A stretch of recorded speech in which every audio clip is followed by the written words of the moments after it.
प्रिय मित्रों, नमस्कार।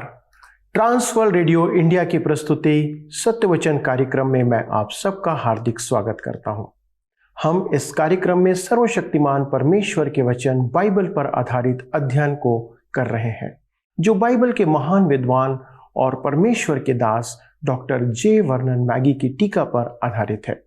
पिछले अध्ययन में हमने प्रेरितों के कार्य नामक पुस्तक का अध्ययन करते हुए इस बात को देखा था कि परमेश्वर मानव इतिहास में अपने उद्देश्यों और योजनाओं को प्रकट करने के लिए यीशु मसीह के स्वर्गरोहण के बाद अपना पवित्र आत्मा विश्वासी जनों पर उंडेलता है और इस प्रकार कलीसिया का उदय होता है। प्रेरित जो यीशु के प्रारंभिक चेले थे, किस प्रकार परमेश्वर की सामर्थ्य से उद्धार के सुसमाचार को लोगों तक पहुंचाते हैं, इस बात को भी हमने देखा, जिसके द्वारा सुसमाचार के प्रति प्रत्येक विश्वासी की जिम्मेदारी को हमने समझा। बाइबल कहती है कि सबने पाप किया है और परमेश्वर ने पाप से छुटकारे का उपाय यीशु मसीह में किया।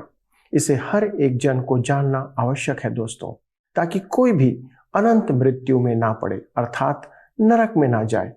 बाइबल इसका हल हमें देती है और हमारे बाइबल अध्ययन का उद्देश्य भी यही है कि हम उसे जानें और अच्छे से जानें। आज से हम शामुएल की पहली पुस्तक का अध्ययन करते हुए इस्राएल राष्ट्र के इतिहास से परमेश्वर के कार्य को हम समझने का प्रयास करेंगे। बाइबल संपूर्ण रीति से परमेश्वर की प्रेरणा से रची गई है, इसलिए इतिहास से संबंधित बातें भी जो बाइबल में समाहित है, मानव समाज के हर एक युग में परमेश्वर की इच्छा को जानने के लिए प्रेरणादायक और मार्गदर्शक है। यदि हम परमेश्वर की इच्छा और योजना को जानेंगे तो हम उसे पूरा करेंगे, और जब हम उसे पूरा करेंगे तो परमेश्वर हमें अपनी आशीषें प्रदान करेगा। बाइबल के ज्ञाता और प्रसिद्ध प्रचारक श्री बिली ग्राहम ने इस प्रकार कहा, यदि आप परमेश्वर के वचन से अनजान हैं तो आप हमेशा परमेश्वर की इच्छा से अनभिज्ञ रहेंगे। इसलिए मित्रों, हम आपको इस अध्ययन के द्वारा प्रोत्साहित करते हैं कि परमेश्वर के वचन का अधिकाई से अध्ययन करें, ताकि आपके जीवन के लिए परमेश्वर की इच्छा को आप जान पाए। तो आइए हम शामुएल की पहली पुस्तक का अध्ययन आरंभ करते हैं। प्रिय मित्रों, प्रेरितों के काम की पुस्तक का हमारा अध्ययन समाप्त हो गया है। प्रेरितों के कार्य अर्थात पवित्र आत्मा के काम समाप्त नहीं हुए हैं। आज हम पुराने नियम से पहले शामुएल की पुस्तक का अध्ययन आरंभ करने जा रहे हैं। मित्रों, यहूदी धर्मशास्त्र में शामुएल की पुस्तक एक ही है और वास्तव में उसे होना भी एक ही चाहिए। लातीनी भाषा संस्करण वल्गेट बाइबल में शामुएल की पुस्तकें राजाओं के वृतांत का शीर्षक शामुएल इन दो ऐतिहासिक पुस्तकों की पहचान है। इसलिए नहीं कि वह इनका लेखक है, यद्यपि उसने एक सीमा तक इसे लिखा है, परंतु इसलिए कि इन पुस्तकों का आरंभ उसकी जीवनी से होता है और इस पुस्तक में वही सर्वोपरि है। उसी ने शाऊल और दाऊद के सिर पर तेल उंडेलकर उनका राज्याभिषेक किया था। शामुएल को पहला शामुएल के अध्याय 25 तक का लेखक स्वीकार किया जाता है, जिसमें उसकी मृत्यु का उल्लेख भी है। माना जाता है कि शामुएल की मृत्यु के बाद नातान और गाद ने इस पुस्तक का लेखन कार्य पूर्ण किया है। इसकी चर्चा हम पहले शामुएल की पुस्तक 10 अध्याय उसके 25 पद में और पहला इतिहास 29 अध्याय के 29 पद में भी देखते हैं। शामुएल की पुस्तक में अनेक परिचित विवरण हैं। उसमें हम इस्राएल राज्य का उदय देखते हैं। इसमें हन्ना और उसके बालक शामुएल का उल्लेख भी है। दाऊद और गोलियत, दाऊद और योनातान की आदर्श भिन्नता का उल्लेख भी इस पुस्तक में किया गया है। शाऊल के धर्म त्याग का विवरण भी यहाँ पर है कि वह इंदौर में भूत सिद्धि करने वाली के पास गया था, वह भी इसमें व्यक्त है। दूसरा शामुएल अध्याय 7 परमेश्वर के वचन का एक महान अध्याय है। इसमें हमें दाऊद के साथ बांधी गई परमेश्वर की वाचा को दर्शाया गया है और अंत में बेतशेबा के साथ दाऊद का व्यभिचार और उसके पुत्र अबशालोम का राजद्रोह दिखाया गया है। मेरे मित्रों, न्यायों की पुस्तक में हमने देखा था कि परमेश्वर ने नगण्य मनुष्यों को अपने प्रयोजन निमित्त काम में लिया था। इनमें से अनेकों में कोई न कोई दुर्बलता और दोष थे। उनकी कहानी आज हमारे लिए एक बड़ा प्रोत्साहन है। हम नगण्य मनुष्यों के लिए हैं, परंतु पहला और दूसरा शामुएल में हम कुछ विशिष्ट जनों को देखते हैं, जैसे हन्ना, एली, शामुएल, शाऊल, दाऊद। इस पुस्तक के अध्ययन में हम इनमें से प्रत्येक की जानकारी पाएंगे। पहला शामुएल और दूसरा शामुएल के शीर्षक हेतु 3 विषय हैं। पहला शामुएल की पुस्तक का आरंभ प्रार्थना से होता है और दूसरा शामुएल की पुस्तक का अंत प्रार्थना से होता है, और दोनों के मध्य बहुत प्रार्थनाएं हैं। अतः पहला संभावित शीर्षक है प्रार्थना, दूसरा संभावित शीर्षक है राज्य का उदय। इन पुस्तकों में हमारे पास इस्राएल के प्रशासन में परिवर्तन का उल्लेख है, ईश्वरीय राज से सांसारिक राज। दूसरा शामुएल अध्याय 7 में दी गई वाचा, दाऊद के साथ बांधी गई परमेश्वर की वाचा महान महत्व का विषय है। हम अभी थोड़ी देर में राज्य पर चर्चा करेंगे। तीसरा संभावित शीर्षक है भविष्यद्वक्ताओं का उदय। जब तक इस्राएल का राजा परमेश्वर था, तब तक परमेश्वर याजकों के मध्य से अपनी इच्छा व्यक्त करता था, परंतु जब याजक असफल रहे और राजा नियुक्त किया गया, तब परमेश्वर ने याजकों के स्थान पर भविष्यद्वक्ताओं को अपना संदेशवाहक नियुक्त किया। हम शीघ्र ही देखेंगे कि इस्राएल के लिए यह व्यवस्था उत्थान की अपेक्षा पतन का कारण सिद्ध हुई। राज्य के उत्थान का विशेष महत्व है। पहला और दूसरा शामुएल इस राजतंत्र के उदय का वृतांत सुनाते हैं, जो पुराने नियम और नए नियम दोनों भागों में अत्यधिक महत्वपूर्ण विषय हैं। नए नियम का सर्वप्रथम संदेश यूहन्ना बपतिस्मा देने वाले का संदेश था। देखिए, मत्ती रचित सुसमाचार 3 अध्याय उसके 2 पद में लिखा है, मन फिराओ क्योंकि स्वर्ग का राज्य निकट आ गया है। जिस राज्य की वह चर्चा कर रहा था वह पुराने नियम का राज्य है, वही राज्य जो शामुएल की पुस्तक में आरंभ होता है। यह एक ऐतिहासिक राज्य है। इसका उदय सांसारिक है और इसकी सीमाएं भौगोलिक हैं। इस राज्य में एक राजा है और उसकी प्रजा मनुष्य हैं। इस पुस्तक में भावी सहस्त्र वर्षीय राज्य अनेक परिप्रेक्ष्यों में पूर्व प्रकाशित किया गया है, और इस्राएल राज्य की स्थापना में हम 3 ऐसी बातें देखते हैं जिनकी आवश्यकता आज संसार को होती है।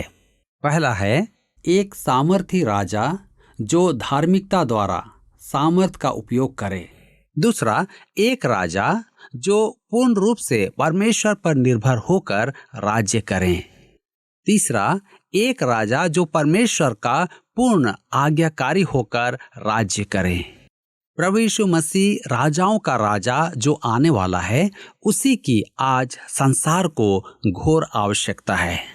मित्रों, आइए आज हम अपने अध्ययन के क्रम में आगे बढ़ते हुए पहला शामुएल की पुस्तक अध्याय 1 में हम देखेंगे, जिसका विषय है शामुएल का जन्म, शामुएल को एली के पास छोड़ दिया जाना।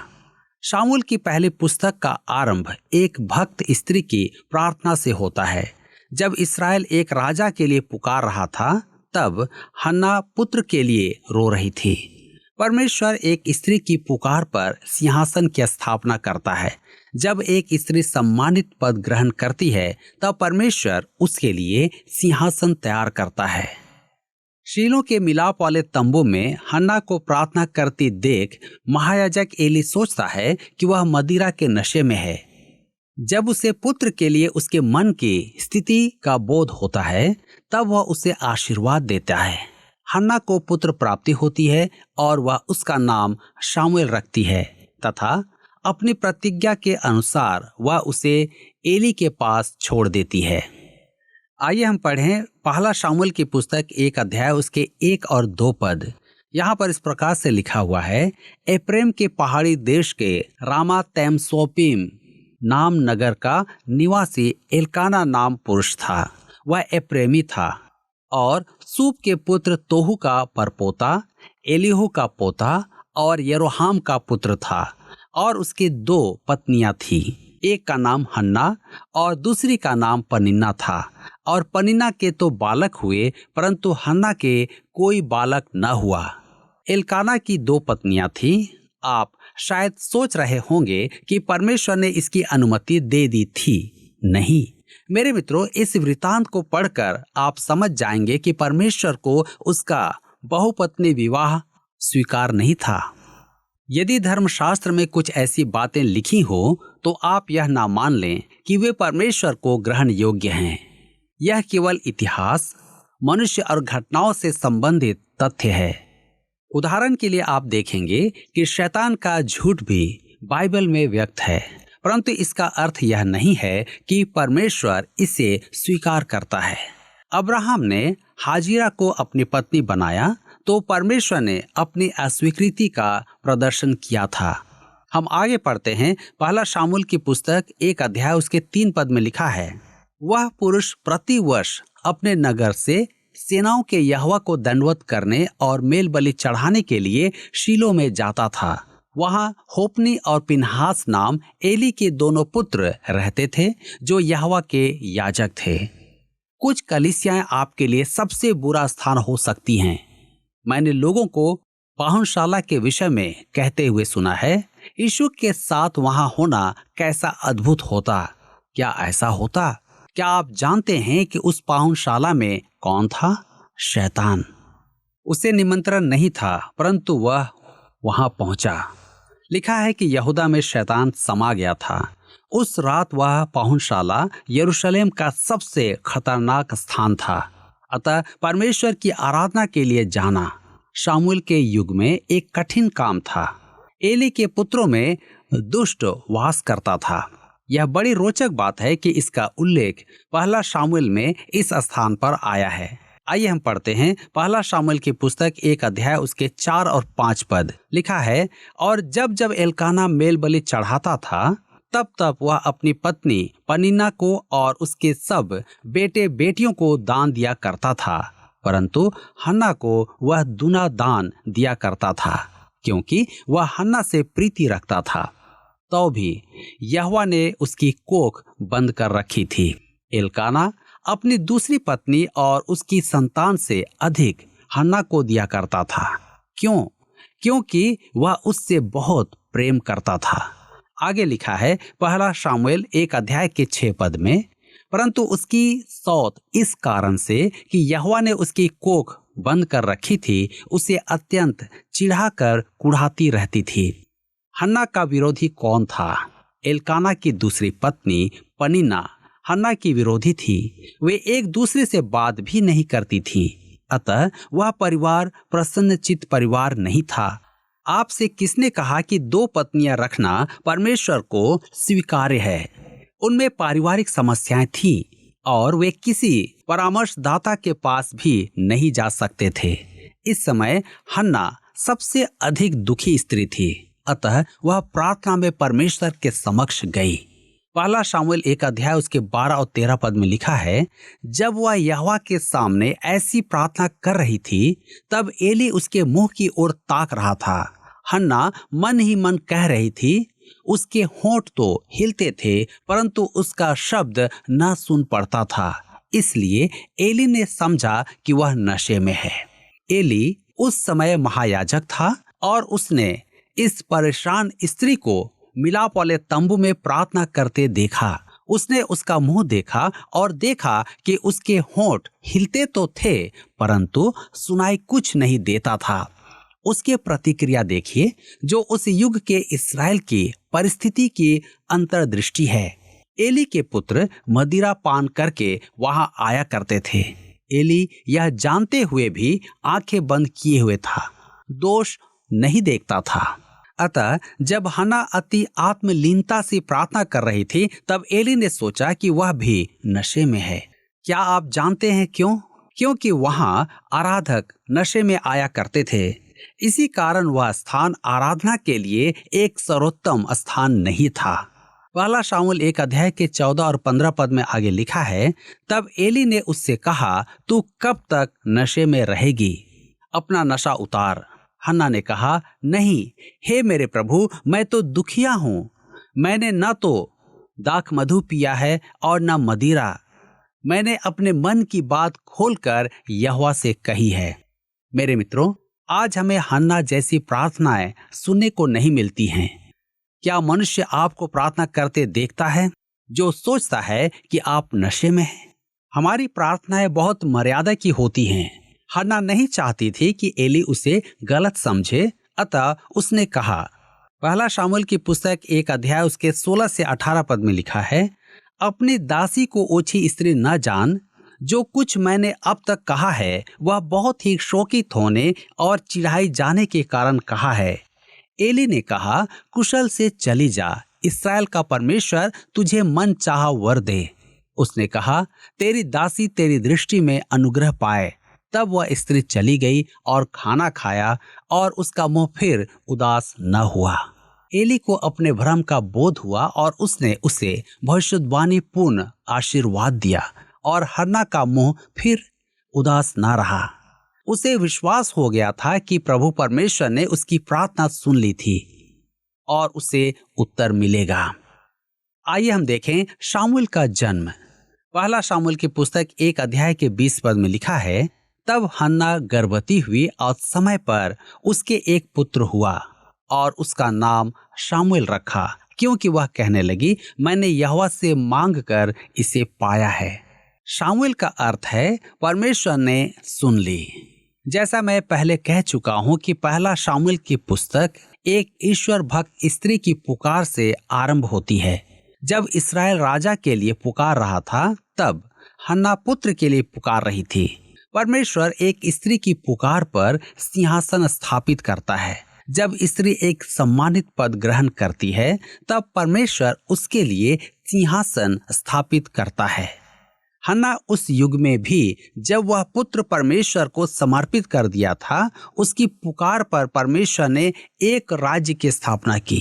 इस स्त्री की पुकार पर कैसी श्रद्धांजलि और कैसा स्मारक। आइए हम पढ़ें पहला शामूएल 1 अध्याय उसके 24 से 28 पद। यहाँ पर लिखा है, जब उसने उसका दूध छुड़ाया, तब वह उसको संग ले गई और 3 बछड़े और एपा भर आटा और कुप्पी भर दाख मधु भी ले गई और उस लड़के को शीलो में यहोवा के भवन में पहुंचा दिया। उस समय वह लड़का ही था और उन्होंने बछड़ा बलि करके बालक को एली के पास पहुंचा दिया। तब हन्ना ने कहा, हे मेरे प्रभु, तेरे जीवन की शपथ, हे मेरे प्रभु, मैं वही स्त्री हूँ जो तेरे पास यहीं खड़ी होकर यहोवा से प्रार्थना करती थी। यह वही बालक है जिसके लिए मैंने प्रार्थना की थी और यहोवा ने मुझे मुंह मांगा वर दिया है। इसीलिए मैं भी उसे यहोवा को अर्पण कर देती हूँ कि यह अपने जीवन भर यहोवा ही का बना रहे। तब उसने वहीं यहोवा को दंडवत किया। हन्ना ने जब परमेश्वर को भेंट चढ़ाई, तब उसने अपना प्रण पूरा किया। उसने कहा, मैंने इस बालक को यहोवा के पास लाने का वचन दिया था और वह यहाँ है। उसका यह निर्णय अटल था।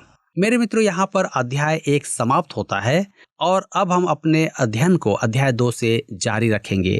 इसका विषय है हन्ना की प्रार्थना, एली के दुष्ट पुत्र, मंदिर में शामूएल और एली के पुत्रों को दंड। हन्ना की आभार व्यक्ति की प्रार्थना एक प्रकार से भविष्यवाणी है। वह पहली बार मसीह का उल्लेख करती है।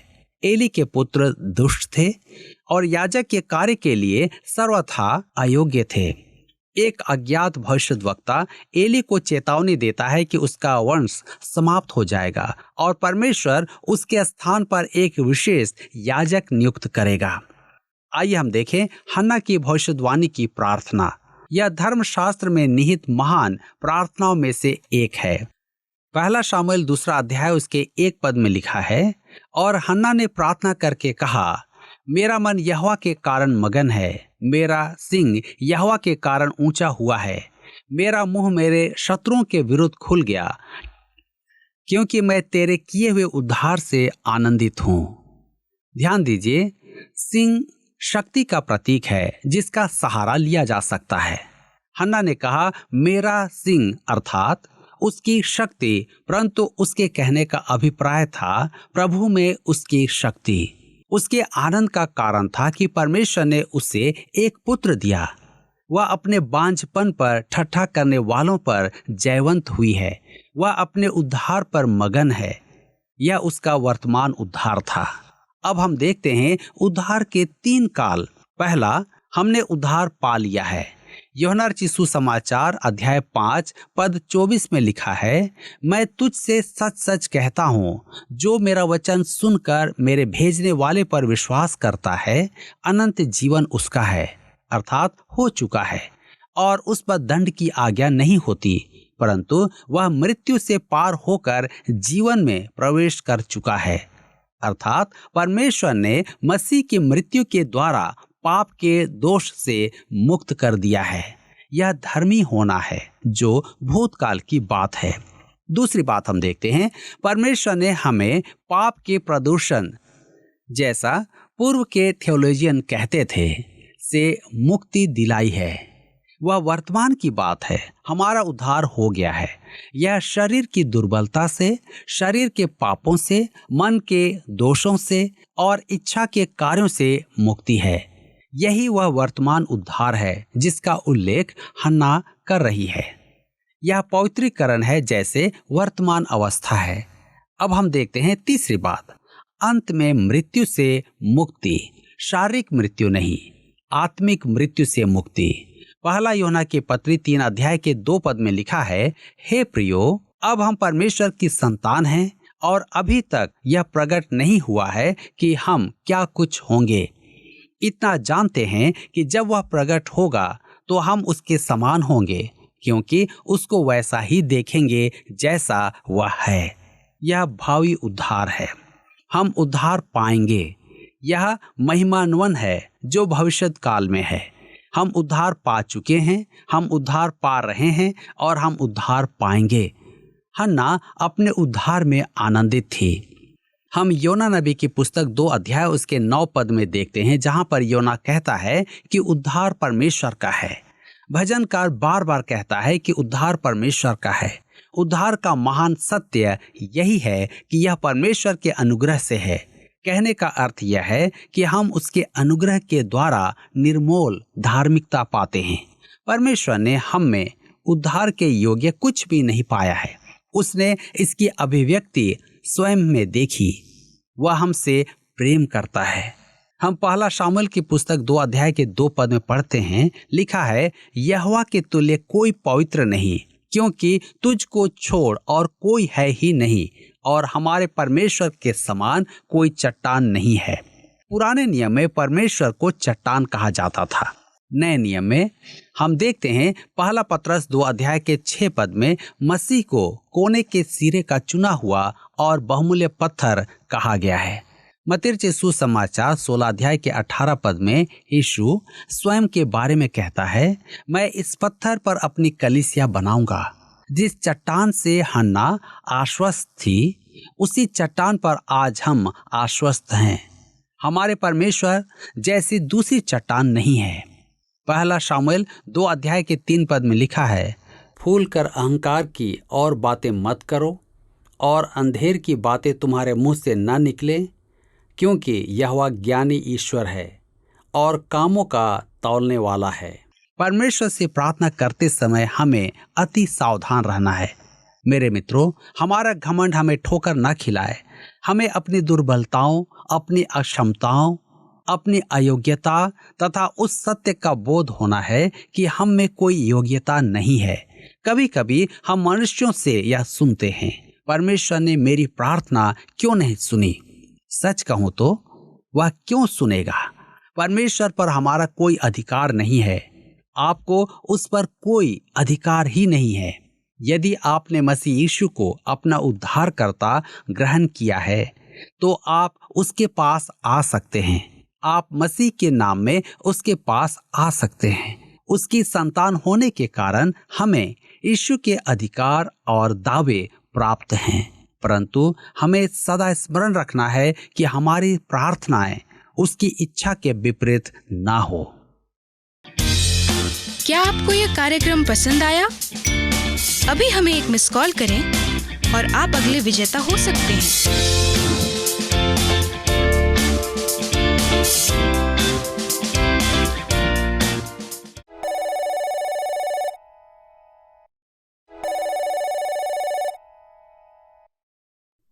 प्रिय मित्रों, आपने देखा कि हम परमेश्वर से हमारे जीवन की भलाई के लिए सब प्रकार की आशा रखते हैं और दावा करते हैं कि उसे हमारे लिए ये करना चाहिए या वो करना चाहिए, या कहते हैं कि परमेश्वर मेरे जीवन में औरों की तरह क्यों नहीं कार्य करता। कई बार हम ये भी सोचते हैं कि परमेश्वर मेरी प्रार्थना को नहीं सुनेगा क्योंकि मैं एक साधारण मनुष्य हूँ, पर परमेश्वर किसी सेवक या भक्त की ही प्रार्थना को सुनेगा और तब हम अपनी ज़रूरतों के लिए किसी और की प्रार्थना पर निर्भर नहीं करेंगे या भरोसा नहीं रखेंगे। आज के अध्ययन में हमने देखा कि हन्ना एक साधारण स्त्री थी और वह टूटे हृदय के साथ परमेश्वर के पास आती है, अर्थात पश्चातापी मन के साथ व्यक्तिगत रीति से आती है। इससे प्रकट होता है दोस्तों कि परमेश्वर हम में से हर एक की प्रार्थना को सुनकर उत्तर देता है, बशर्ते कि हम अपने संबंध परमेश्वर के साथ सुधारें और उसके पास नम्रता के साथ आएं। लेकिन प्रश्न यह है कि हम अपने संबंध परमेश्वर के साथ कैसे सुधारें, क्योंकि हम तो पहले ही से पापी हैं। यीशु मसीह ही पापों के लिए क्रूस पर बलिदान हुआ, जबकि उसने कोई पाप नहीं किया था। इसलिए जब हम उसे अपना उद्धारकर्ता ग्रहण करते हैं तो वह हमें अपनी धार्मिकता प्रदान करता है, अर्थात यीशु मसीह की धार्मिकता। और इस धार्मिकता के द्वारा जब हम परमेश्वर से प्रार्थना में दावा करते हैं, मांग करते हैं, तो वह हमारी प्रार्थना को अवश्य सुनता है। हमारी समस्या यह है कि हम सब कुछ यूं ही पाना चाहते हैं। हन्ना कहती है कि मैं तेरे किए हुए उद्धार से आनंदित हूं। यदि हम अपने पापों के लिए यीशु के उद्धार को ग्रहण करेंगे तो वह हमारे सींग को या सिर को ऊंचा करेगा, अर्थात परमेश्वर हमारे मनोरथों को पूरा करेगा और किसी भी समय परमेश्वर को हम पुकार सकते हैं। आइए दोस्तों प्रार्थना करें कि परमेश्वर हमें ऐसा करने का बल दे। हमारे जीवित सामर्थी अनुग्रहकारी पिता, हम एक बार फिर से प्रभु आपके बेटे यीशु के नाम से अपने सारे दर्शकों के साथ आपके सन्मुख आते हैं और आज विशेष तौर पे प्रार्थना करते प्रभु हमारे सारे दर्शकों के लिए जिनके मन टूटे हुए हैं, जो अपने परिवारों में, अपने जीवन में प्रभु निराश हैं। पिता, आप आशा देने वाले परमेश्वर हैं, इसलिए यीशु के नाम से हम विनती करते हैं प्रभु कि आप उनकी प्रार्थनाओं की तरफ अपने कान लगाएं। प्रभु, जो पुकार रहे हैं उनकी प्रार्थनाओं को सुने, उनके मनोरथों को पूरा करें, ताकि उनके जीवन में प्रभु वो अपनी आशीषों को, आपकी आशीषों को प्राप्त करने पाए। पिता परमेश्वर, हमारे सारे दर्शकों को आपके पवित्र और सुरक्षित हाथ में रखते हुए इस विनती को हमारे प्रभु यीशु क्रिस्ट के नाम से मांगते हैं पिता, इसलिए सुने और अपनी महिमा के लिए ग्रहण करें। आमीन। मित्रों, एक बार फिर से आपको धन्यवाद देते हैं आज के कार्यक्रम में शामिल होने के लिए, और इस बात को याद रखिएगा कि यदि आपको आज का कार्यक्रम पसंद आया तो एक मिस कॉल करके आप हमें सूचित करें। आपके प्रार्थना निवेदन आप हमारे को भेजते रहें ताकि हम आपके लिए नियमित प्रार्थना करते रहें और बहुत से लोग अपनी प्रार्थनाओं में परमेश्वर की आशीषों को प्राप्त कर रहे हैं। अगले प्रसारण में आपसे फिर मुलाकात होगी, तब तक परमेश्वर पर आशा रखे हुए प्रार्थना करते रहें। प्रभु आपको आशीष दे।